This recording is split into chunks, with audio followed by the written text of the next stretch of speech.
Thank you. Thank you. Thank you. Please. Is this on? I'm Beverly May, Director of Governmental Affairs for the California Massage Therapy Council. As Mr. Netanel has said, the California Massage Therapy Council supports anti-trafficking organizations and efforts. Over the past 4 years, I've been actively participating in task forces, forums, and advisory groups from Polaris Project at the local level, at the national level, to local private organizations and government organized groups, including several hosted by district attorneys. I attend meetings almost weekly and follow the latest research. Before discussing the role of the California Massage Therapy Council in combating human trafficking, I'd like to begin with a brief overview of what is known of the relationship between massage and trafficking. Polaris Project is a global leader in the fight to eradicate modern slavery with a victim-centered approach. Polaris maintains the National Human Trafficking Hotline. Based on reviews of Internet sites where clients rate sexual services, Polaris estimates that there may be as many as 9,000 brothels nationwide masquerading as massage establishments. Two of the largest Internet sites indicate that California may have as many as 20 to 60% of that total. Polaris cannot definitively say that human trafficking is occurring at these locations. Clients have no incentive to report individuals that appear to be trafficked, and it's uncommon for trafficked individuals to request help. A majority of calls to the national hotline that Polaris maintains are massage-related, but these are generally calls from the local community, not victims calling for immediate rescue. Without calls from victims, there's no verification that trafficking is involved. According to statistics from Polaris Project, as of 2013, 50% of sex trafficking in this country is pimp-controlled, and 7% occurs in massage brothels. It's no surprise, with so much media focus on human trafficking in massage establishments, it's no surprise that there's more calls for massage establishments than for less visible venues, including actual houses of prostitution, domestic labor, and child sex trafficking. Furthermore, while indications of human trafficking are evident in some of these brothels, it's rare for law enforcement and outreach worker to verify that sex trafficking has occurred. Labor trafficking has been quite a bit easier to identify. We do know that whether trafficking is involved or not, the general public just wants brothels out of their communities. Unlike professions that are regulated by a license, such as the medical profession, it's unlikely that a massage therapist will ever come across a trafficking victim in their course of their work. However, they often see establishments that look wrong to them just as they do to the general public. They also see establishments offering massage services at unsustainable prices, possibly indicative of abusive labor practices or back rooms where sexual services are offered, whether trafficking is occurring or not.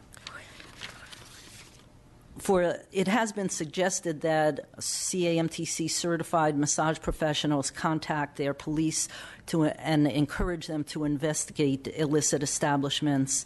However, the profession is sometimes reluctant to take on that responsibility.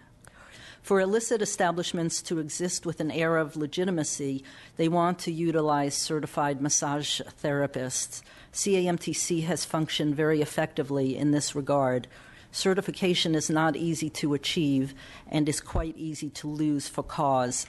CAMTC, as a private entity, can deny and discipline much more quickly and effectively because of the powerful tools given to it as a private nonprofit that are not always available to a licensing board. CAMTC works with local law enforcement, in most cases with quite robust sharing of information. We have shared information and been involved in cases led by local law enforcement as well as Homeland Security.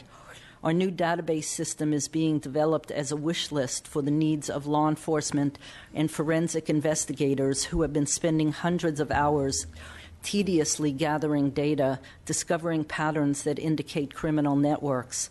Much of this data will soon be directly available to authorized law enforcement and investigators through CAMTC's new data management system, scheduled to go live this fall. Thank you. Thank you. Please proceed. Thank you very much for having us here today. My name is Mike Callaghy. I am a board member of the CAMTC, but prior to that, I spent 30 years with the San Mateo Police Department, retired as a deputy police chief there, and currently the assistant county manager in San Mateo County. So I'd like to talk to you about, from a board perspective of a certifying agency, what we can do. And, I got to say that getting through the sunset provisions is an arduous task for any board. But I think now we're situated to be more effective than ever. We need now this time to work to collaborate with all our partners out there, and that's truly the only way that we're going to get at this ongoing problem, is to collaborate and work with our partners. More now than ever, the CAMTC has a board made up of the professionals necessary to really coordinate efforts and make a significant impact on these illegal massage parlors. And I've got to tell you that being in law enforcement for 30 years, there is no other industry that has been hijacked the way that the massage business has been hijacked by illegal activity in these criminals. And Senator Hill talked about drug trafficking being number one and human trafficking being number two, and I absolutely concur with that. The difference is that you're much more likely to be caught and prosecuted if you're a drug trafficker. And that's why human trafficking is so attractive to so many, because of the monetary incentive that is there for them to do it with the little chance of getting caught. And it's really a coordination effort with law enforcement that we've got to put more time and effort and shine the light on this problem. And to Senator Hill's point, training and communication is so important and somewhere that we need to spend a lot of time. I concur with the previous speakers who talked about training of hotel workers. That is absolutely key. But in this day and age, there is no reason, with the tools that we've now been given by this legislative body and the coordination that we have, that we should have overt illegal massage parlors in our communities. We have the tools to address this. One of the things that every city has to understand and adopt is the revocable registration process. It's a quick way to get rid of those illegal businesses. And let me just say that by far the vast majority of the massage establishments out there are legitimate, necessary, healing businesses that provide a tremendous service to the community. But when you have to sit there and wonder if you're going into an illegal massage parlor or a legal massage establishment, something is wrong. We have got to double down and coordinate our efforts and work together. The CAMTC is a great body to act as that conduit that will hold that process together and work with the various cities and counties as a tool, as a support mechanism. But the groundwork is going to have to be done at the city and county levels to ensure that we root these businesses out. So thank you, and I'm happy to answer any questions later on. All right. Thank you. Let's go ahead and proceed. And then I know Senator Hill and myself do have questions for everyone. So please. Good morning. Good morning. Thank you for the invitation to speak before you today. My name is Benjamin Bodia, and I'm the Acting Executive Officer for the California Acupuncture Board. In the past several years, the board has tried to crack down on prostitution and possibly prostitution rings that may be linked to human trafficking, or by bringing enforcement actions against licensees who either engage in prostitution or lend their license to others who engage in prostitution. These investigations have found that the acupuncture license is used as a front for prostitution under the guise of a massage parlor, since massage is within the scope of practice for licensees. Many of the purported massage practitioners working at such fronts are not certified, untrained, and do not have the proper local permits to work. Often this is because these massage practitioners lack citizenship or do not speak English. The Acupuncture Board received its first prostitution-related complaint in 1987. A total of 150 such complaints for prostitution have been received since then. In the last 2 years, the board has received only one complaint, a drastic decline. Please note that these figures are approximations, as the count was derived from the description of the complaint in the Consumer Affairs System. This is the licensing and enforcement tracking database that the acupuncture utilizes. This system does not have a complaint category for prostitution nor for human trafficking. In bringing disciplinary actions against licensees, the board has encountered some major barrier to successful prosecution. The main barrier is only being able to bring disciplinary actions in cases where the licensed acupuncturist has been convicted of prostitution. Without a conviction, the board is unable to discipline a licensee for allowing or engaging in prostitution at their office. Typically, these cases do begin with investigations, and charges are filed, but then they are dropped by the local district attorney's office, leaving the board without authority to discipline the licensee for unprofessional conduct. The board is currently limited to the following Business and Professions Code sections in pursuing disciplinary action against licensees involved in prostitution: Business and Professions Code 4955B, D, and J, as well as Business and Professions Code 731A and B. The current Business and Profession Code sections clearly provide that prostitution and human trafficking would be considered unprofessional conduct subject to disciplinary action. However, this misconduct has to be tied to a conviction. Currently, the board regulates the condition of office of licensed acupuncturists through the California Code of Regulations, Section 1399.450A. Thus, the Acupuncture Board has the authority to amend the condition of office section of our regulations to include language that prohibits any sexual acts on the premises.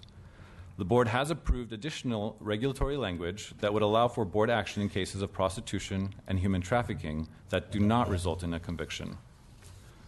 The condition of office rulemaking package seeks to amend California Code of Regulations, Section 1399.450, to include this. This amendment was inspired by the regulatory language used by the Board of Chiropractic Examiners, which prohibits sex on the premises. This ties the prohibited actions to the conduct on the premises. With this amendment, the Acupuncture Board would have the authority to bring disciplinary actions against licensees who violate this condition.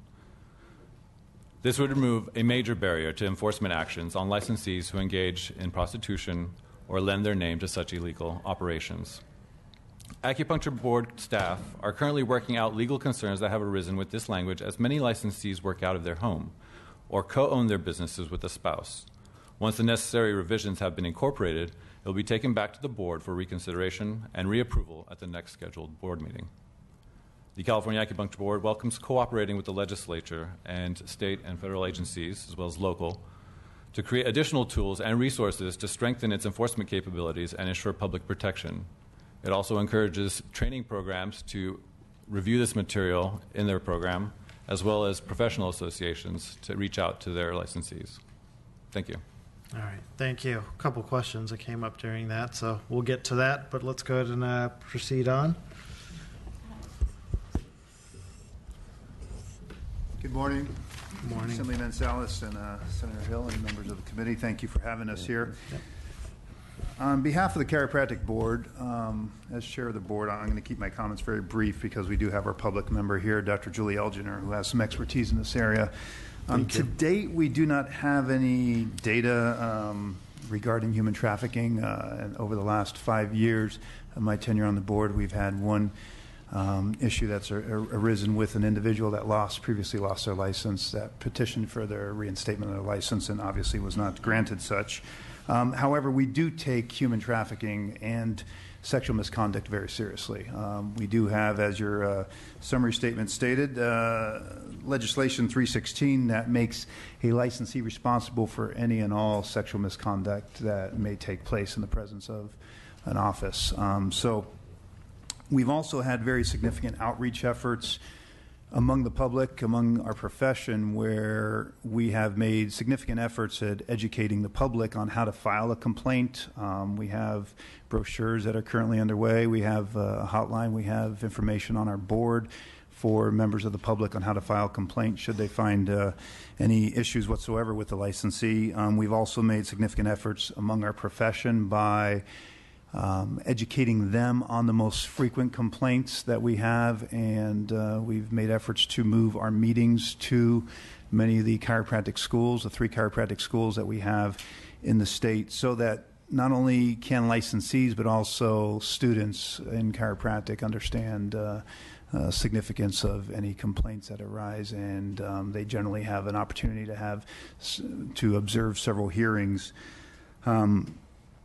Moving forward, I welcome any input that the committee has, and I certainly think it would be very wise for all healthcare boards to institute some level of mandatory education among their licensees.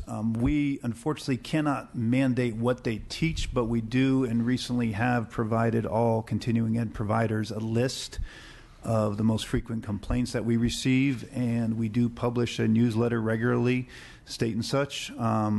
We were very much in support of and have been of any legislation moving forward that will better educate or protect the public. I will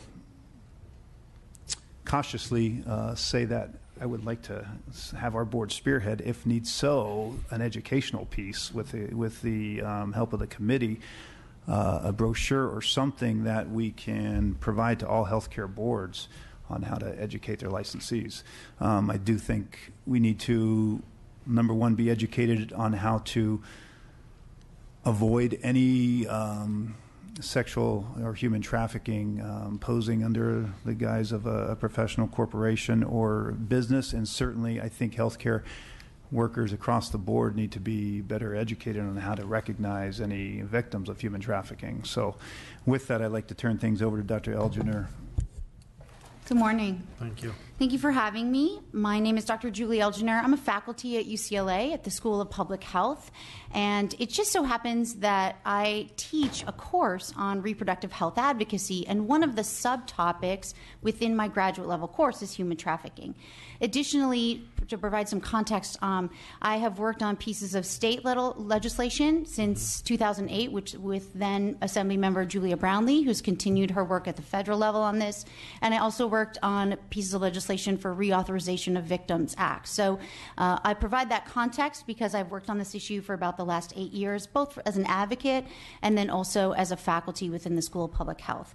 So I'm going to reframe this discussion a little bit and provide some public health standpoints, since many of us are appointed in these roles as a consumer protection mechanism, which is what we should be doing. But because I have a public health background, I'm just going to kind of reframe the discussion a little bit.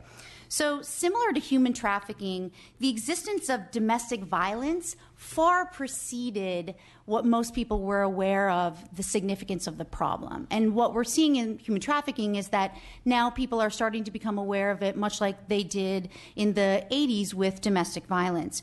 But despite the noteworthy differences between domestic violence and human trafficking, the victims of these crimes often suffer similar physical and mental health consequences, requiring heightened sensitivity by all service providers. And additionally, many adolescents and women that are trafficked by individuals who they consider to be in an intimate relationship with, they continue to stay with their trafficker long after they've experienced these types of tragic and horrible consequences. So the relationships mirror something that's very similar to intimate partner violence. And I'm going to share some statistics from the U.S. Center of Health and Human Services, because I think that helps provide the context of the data many of us have been quoting. But the research indicates that victims of human trafficking have a wide variety of both physical and mental health needs. And the physical manifestations that are experienced by this population include headaches, memory loss, GI issues, chronic pain, broken bones, head and neck trauma, infectious diseases, sexually transmitted diseases, dental or oral problems, respiratory illnesses. They've got issues with food deprivation, food deserts, pelvic inflammatory diseases.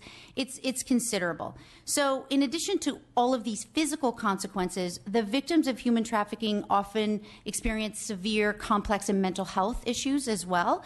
And so studies have shown that trafficking victims suffer from mood disorders, anxiety disorders, and substance-related disorders.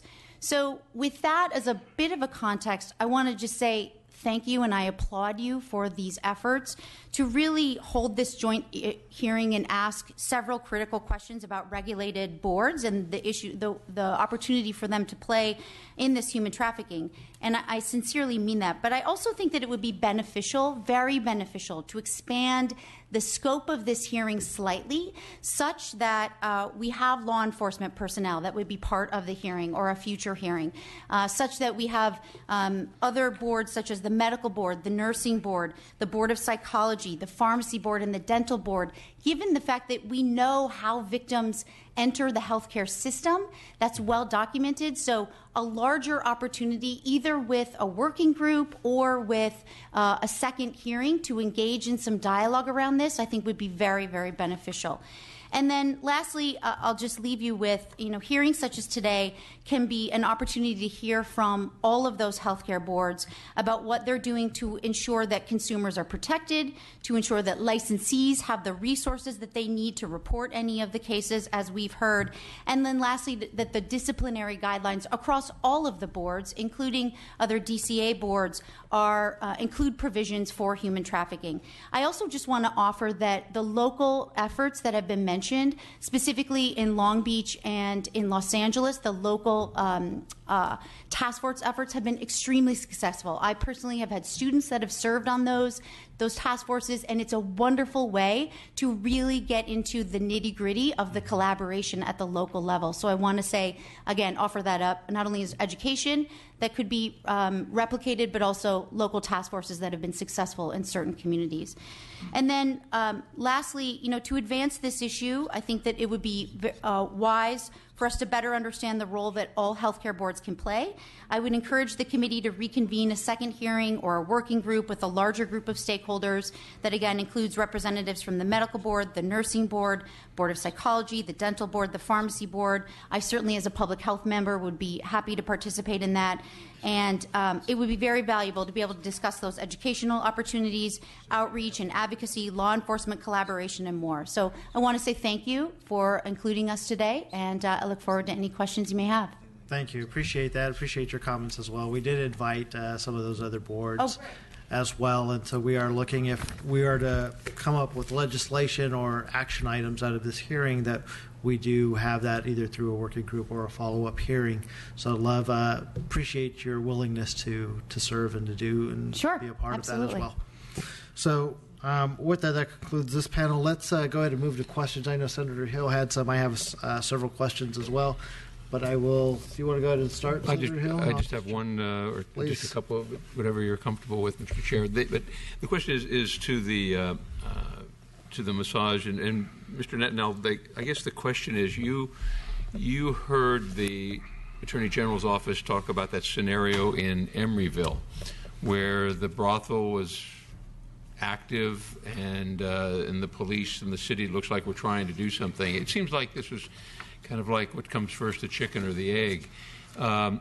It seems to me that a solution to that, and correct me if I'm wrong, if it would be that if a city or jurisdiction were to license either through the type of business license they have or permit that they have as a massage establishment, if they would require that their massage therapists all be certified in order to have a business license or permit to operate in the city, that could solve the problem that Emeryville had to go through and the efforts that law enforcement had to go through as well. Am I in the right direction there, or is that something that this way they would be able to know from the beginning the type of establishment that was in existence?